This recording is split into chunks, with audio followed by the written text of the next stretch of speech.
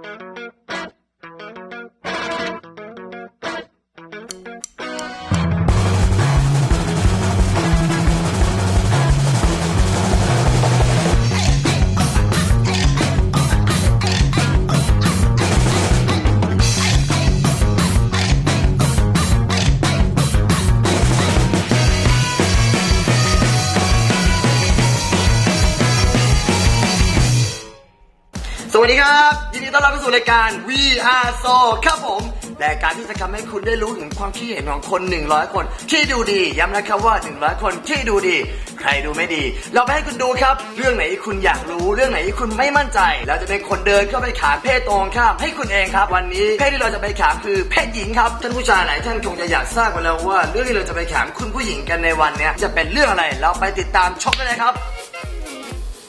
หัวข้อในวันนี้หากคุณผู้หญิงมีแฟนแล้วถ้าแฟนขอถ่ายรูปลับของคุณคุณจะให้ถ่ายหรือไม่ให้ถ่าย รูปลับคือรูปส่วนตัวของเราที่ถ่ายขึ้นเองหรือรูปที่เรายอมให้คนสนิทถ่ายเก็บไว้และไม่ยินยอมให้รูปเรานั้นออกสู่สาธารณชนเราไปดูกันดีกว่าว่าผู้หญิง100คนที่เราจะไปสัมภาษณ์เนี่ยจะมีกี่คนที่ให้ถ่ายและมีกี่คนที่ไม่ให้ถ่ายฝ่ายไหนจะมากกว่ากันเราไปชมกันเลยดีกว่าครับชื่ออะไรครับข้าวการเชิญผมพูดเล่นไม่ได้ชื่ออะไรเธอมอยค่ะสวัสดีค่ะ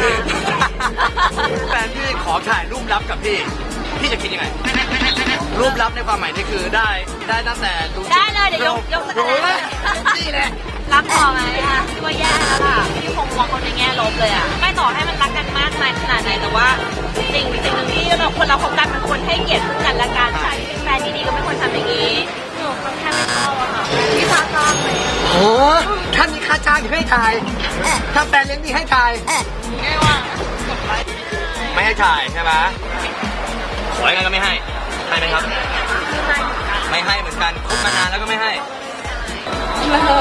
เด็ดขาดมากยังไงก็ไม่ให้ถ่ายแน่นอน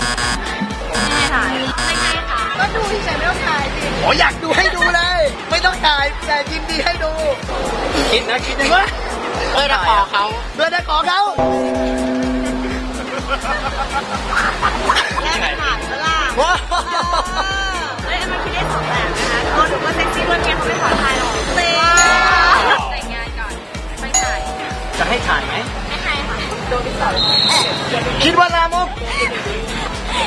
แล้วถ้าแต่งงานแล้วจะเกิดไหมถ้าเราเป็นแฟนกันแล้วก็จะปิดถ้าแรงก็จะไม่ให้ถ้าคบกันมานานแล้วรักแล้วให้นะครับคือโดยพื้นฐานแล้วไม่ชอบถ้าแฟนแล้วเขาขอถ่ายจริงจะให้ไหมให้นะเอ้าทำไมอ่ะเมื่อกี้เอาไก่ไปเลยก็เป็นแฟนกันแล้วก็รักอ่ะทำไมมันเป็นสิ่งที่ไม่ควรนะคะถ้าเขาขอถ่ายจริงจะให้ไหมถ้ารักจริงๆก็ให้นะถ้าเกิดว่าคบกันมานานจริงแล้วนะก็คงให้มาไว้ใจผู้หญิงนะครับพอรักและไว้ใจจริงๆมันถือหลุดกันเกลื่อนเน็ตเลยครับ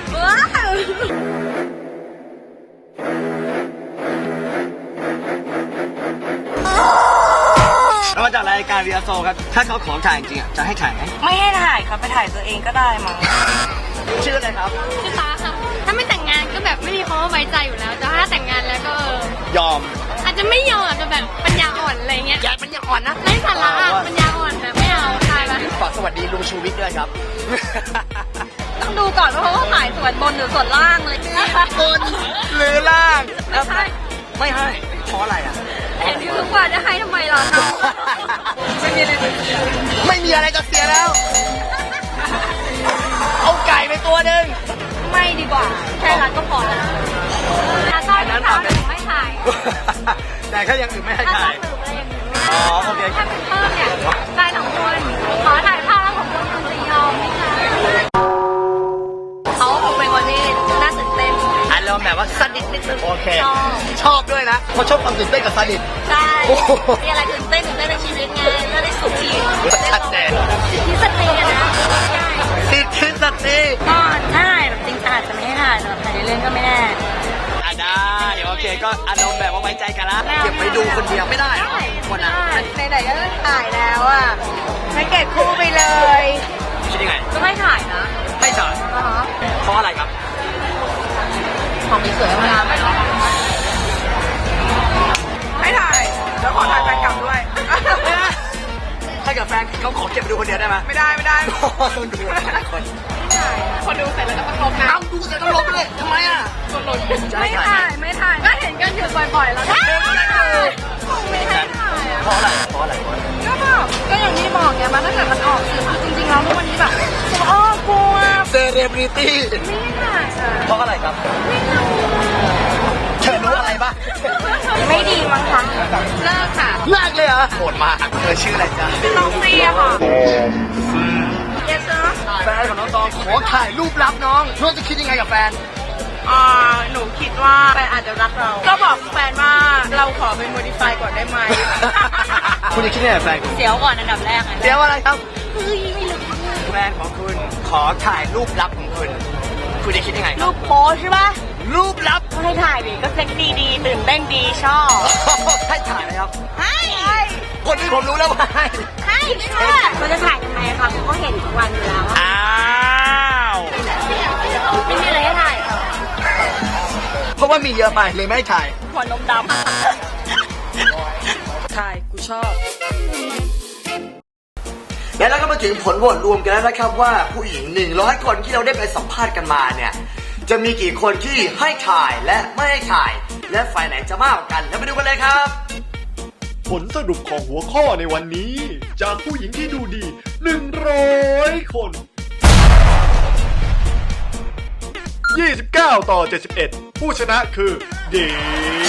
ฟไม ก็จบลงไปแล้วนะครับสำหรับผลการโหวตที่ชัดเจนคุณผู้ชายคนไหนที่มีแฟนและกำลังต้องการจะขอแฟนคุณถ่ายรูปแบบลับๆก็หวังว่าผลการโหวตนี้จะช่วยคุณได้ไม่มากก็น้อยนะครับแต่ว่าคุณก็อย่าลืมนะครับว่า100 คนที่เราได้ไปสัมภาษณ์มาเนี่ยเป็น100 คนที่ทางรายการเรามองว่าดูดี แต่ไม่ใช่คนใกล้ตัวของคุณนะครับเพราะฉะนั้นผมคิดว่าการที่คุณจะทำอะไรสักอย่างหนึงเนี่ยคุณควรจะใช้วิจารณญาณของตัวเองในการตัดสินใจที่เป็นสิ่งที่ดีที่สุดครับถึงเวลาอันเหมาะเบงสมควรแล้วครับครั้งต่อไปจะเป็นเรื่องอะไรหัวข้ออะไรโปรดติดตามได้ตอนต่อไปกับรายการ VR Saw ครับผมสวัสดีครับแล้วถ้าเขาขอถ่ายจริงจะให้ถ่ายไหมสมมติว่าเป็นพ่อของลูกเลยคนนี้ ฉันก็ด่าฉันเพศเดียวกับแม่ขอแนะนำว่าจริงวันเล่าไปเลย โอเคขอบคุณมากครับพลอยมันจะเอารูปเราไปทำอะไร มันจะเอาไปวุ่นวือกับตัวเองหรือเปล่าหรืออะไร